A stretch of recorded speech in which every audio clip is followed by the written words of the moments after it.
2017 ഫെബ്രുവരി 17 പ്രമുഖ നടിയെ കൊച്ചിയിൽ ഓടിക്കൊണ്ടിരിക്കുന്ന കാറിൽ ഒരു സംഘം തട്ടിക്കൊണ്ടുപോയി ലൈംഗികമായി ആക്രമിക്കുകയും അക്രമികൾ ദൃശ്യങ്ങൾ പകർത്തുകയും ചെയ്തു.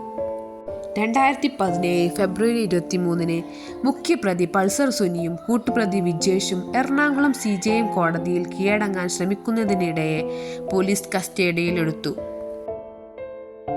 2017 ഏപ്രിൽ പൾസർ സുനിയും മറ്റ് 6 പേരും ഉൾപ്പെടെയുള്ള പ്രതികൾക്കെതിരെ പോലീസ് ആദ്യ കുറ്റപത്രം സമർപ്പിച്ചു. ഈ ഘട്ടത്തിൽ ഗൂഢാലോചന ആരോപിക്കപ്പെട്ടിരുന്നില്ല. 2017 ജൂൺ പൾസർ സുനി ജയിലിൽ നിന്ന് നടൻ ദിലീപിന് അയച്ച കത്ത് പുറത്തുവന്നു.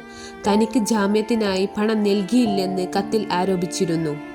2017 ജൂലൈ 10 ഗൂഢാലോചന ആരോപിക്കപ്പെട്ട് നടൻ ദിലീപിനെ പോലീസ് അറസ്റ്റ് ചെയ്തു. ഇദ്ദേഹത്തെ 85 ദിവസത്തെ ജുഡീഷ്യൽ കസ്റ്റഡിയിൽ റിമാൻഡ് ചെയ്തു. 2017 ഒക്ടോബർ ദിലീപിന് ഹൈക്കോടതി ജാമ്യം അനുവദിച്ചു. 2017 നവംബർ ദിലീപിനെ 8ാം പ്രതിയാക്കി പോലീസ് അനുബന്ധ കുറ്റപത്രം സമർപ്പിച്ചു. കേസിന്റെ വിചാരണ ആരംഭിച്ചു. ഈ കാലയളവിൽ പല സാക്ഷികളും കൂറുമാറി. 2021 ഡിസംബർ സംവിധായകൻ ബാലചന്ദ്രകുമാർ ചില വെളിപ്പെടുത്തലുകൾ നടത്തി. ദിലീപിന്റെ കൈവശം ആക്രമിക്കപ്പെട്ട നടിയുടെ ദൃശ്യങ്ങളുണ്ടെന്നും ദിലീപും സംഘവും ഈ ദൃശ്യം കണ്ടിരുന്നു എന്നും ആരോപിച്ചു.